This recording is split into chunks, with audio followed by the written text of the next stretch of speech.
Abraham had taken another wife, whose name was Keturah. Was this before or after Sarah died? We don't know. She bore him Zimran, Jokshan, Medan, Midian, Ishbak, and Shuach. We'll meet the Midianites again in chapter 37, and the land of Midian will become famous as the place where Moses flees and finds a wife. You might recognize Shua from the book of Job. His friend was Bildad the Shuhite. Verse 5 says, Abraham left everything he owned to Isaac, but while he was still living, he gave gifts to the sons of his concubines and sent them away from his son Isaac to the land of the east. The promised line has to stay distinct. Abraham lived 175 years. Then Abraham breathed his last and died at a good old age, an old man and full of years, and he was gathered to his people. Back in chapter 15, God said, But as for you, you will go to your ancestors in peace and be buried at a good old age. In what way was he gathered to his people, or ancestors? His family were far away from the cave of Machpelah. This text seems to reflect a very early belief in some kind of afterlife. His sons Isaac and Ishmael, so there's some kind of continued correspondence between them, buried him in the cave of Machpelah near Mamre, in the field of Ephron son of Zohar the Hittite, the field Abraham had bought from the Hittites. There Abraham was buried with his wife Sarah. After Abraham's death, God blessed his son Isaac, who then lived near Be'er Lahai Roi. And that's the end of Terah's Toldot, his family history. We move on to Ishmael's very short account.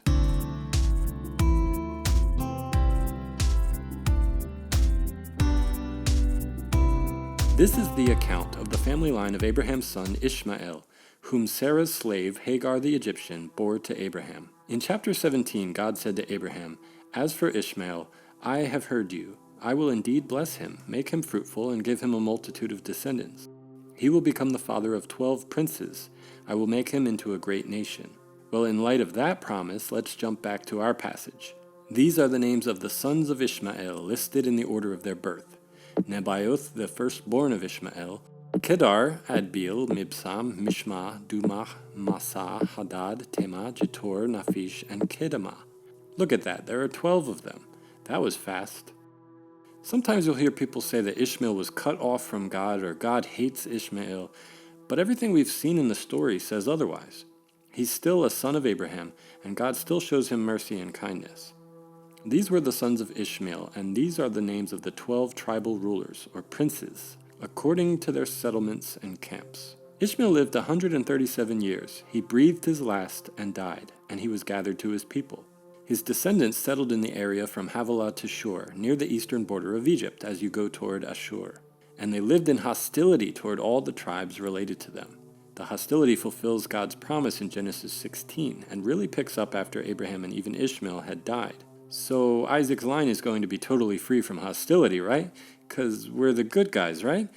The rest of Genesis will answer that question.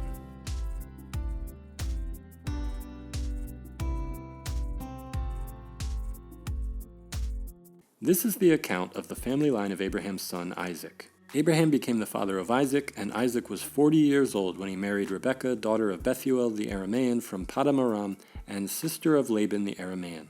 Isaac prayed to the Lord on behalf of his wife because she was childless.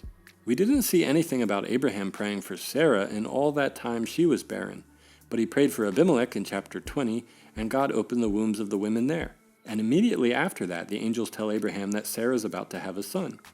So somewhere between then and now, Isaac has learned that when we pray, God listens.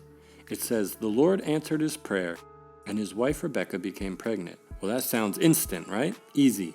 But look at verse 20. Isaac was 40 when he married Rebekah, and she was barely off her camel when he whisked her into the tent. So it wouldn't have taken a long time to realize that she wasn't getting pregnant. But skip down to verse 26. Isaac was 60 years old when Rebekah gave birth to them. That means 20 years passed. 20 years of waiting for God to act. I don't know about you, but I've given up on prayers much sooner than 20 years in. Sometimes Sunday's faith becomes Wednesday's doubt. This passage reminds us that our experience of waiting is not a reflection of God's motivations or attitude. It doesn't mean he's apathetic or spiteful. Sometimes God waits 20 years to answer a prayer. Sometimes he waits 70 years or 2,000 years. The babies jostled each other within her, and she said, "Why is this happening to me?" Isaac's prayer is finally answered, and now they're struggling. There's friction. So what does she do? So she went to inquire of the Lord. That's a phrase often used of prophets and kings, but somehow this woman, Rebecca, knows that she can walk into the presence of God through faith and be heard and understood. She asks what we all ask when prayers go unanswered, when we're tired of the same problems, the same struggles, the same familiar wounds and stories. She asks, why? God always hears our why, and He cares about our why, but He doesn't always answer our why. One of the gifts that Genesis gives us is an open window into some of God's inner workings. God answers Rebekah's why. The Lord said to her, 2 nations are in your womb, and 2 peoples from within you will be separated. One people will be stronger than the other, and the older will serve the younger. She wants to know why me, and God points her to the larger story that she's a part of. Anytime we're faced with jostling, a diagnosis, a breakup, a failure, a lost opportunity, it could be the beginning of a story that transcends our own perspectives, growing us and the people around us in ways we don't yet see. The whole storyline of the Bible was germinating in her womb, and she had no idea. When the time came for her to give birth, there were twin boys in her womb. The first to come out was red, and his whole body was like a hairy garment, so they named him Esau, which means hairy. After this, his brother came out with his hand grasping Esau's heel, so he was named Jacob, which might mean God will protect, but it also forms a wordplay with the phrase heel grabber, and a heel grabber is a deceiver, a scammer.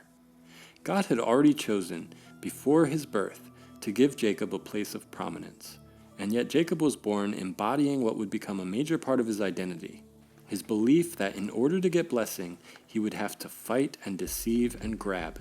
Abraham and Sarah knew all about waiting and lived it. Isaac and Rebekah knew about waiting and lived it. But Jacob, even though he knew the family history, didn't want to be a third-generation waiter. He was going to seize the moment right from the start. It says the boys grew up, and Esau became a skillful hunter, a man of the open country, while Jacob was content to stay at home among the tents. A lot of us would be cheering for Esau at this point. Esau's a man's man. Be strong and live on the land. But remember, society's roles don't mean much to God. Being a hunter reminds us of violent Nimrod in chapter 11. There's gonna be some really good stew tonight. What? Hey Esau, I'm gonna need you to get your hairy buns over here and have the most delectable concoction that's ever been delected. Is it stew? 'Cause it better be stew, Jacob. Okay, first of all, cool your muffins, big guy. And secondly, it is more than stew. It is absolutely life-changing. You better not be grabbing my heel, Jacob. I have lost so many yellow duckies today. Now, listen to me, broski. This stew will make you forget about every yellow ducky that's ever dodged one of your bullets. You can print that on a t-shirt. I'm on my way. Make this the best stew of my life. Isaac, who had a taste for wild game, loved Esau, but Rebekah loved Jacob. Once, when Jacob was cooking some stew, Esau came in from the open country, famished. Oh, Esau, you must be exhausted. Tell my truck I love it. Maybe you've heard the old acronym HALT, meaning you should never make significant decisions when you're hungry, angry, lonely, or tired. I think there's some truth to that. Esau was in a vulnerable state of mind, and he wanted the fastest way to soothe himself. Nothing mattered but instant gratification. He said to Jacob, "Quick, let me have some of that red stew. Ha-adom, give me the red stuff, the red stuff. I'm famished." And the narrator adds, that is why he was also called Edom. Now the Edomites come from Esau's lineage. We encounter them several times in the Old Testament, most notably in the book of Obadiah. Please. I've got plenty here. You don't have to worry. Of course I would give you some. Just give me a little something, your birthright. As the firstborn, Esau would have expected to receive a double portion. So in the case of 2 sons, the estate would be divided into thirds, and Esau would get 2/3 and Jacob would get 1/3. I'm not really sure if this birthright in question is the extra portion or if it's Esau's whole inheritance. Either way, it's significant. I don't know why Esau didn't just beat Jacob up at this point, but he goes along with the deal. Notice that Jacob doesn't trick Esau per se. He says plainly, "Sell me your birthright. I'll give you the stew, you'll get what you want fast, but in exchange you have to forfeit something of greater value with lasting significance." Sometimes temptation is sneaky and subtle, and other times we're desperate and it needs no disguise. My birthright. But yeah, did you think I was just gonna give away my mouth-watering blend of exotic spices, simmering vegetables, and zesty slow-cooked broth? I mean, it's worth at least your birthright. Esau says, "Look, I'm about to die. What good is the birthright to me?" He knew what he was getting into, but in that moment of weakness, it didn't matter. If he was really on the verge of death, one bowl of stew wouldn't have made a difference. But he had an appetite, and he wanted a quick fix.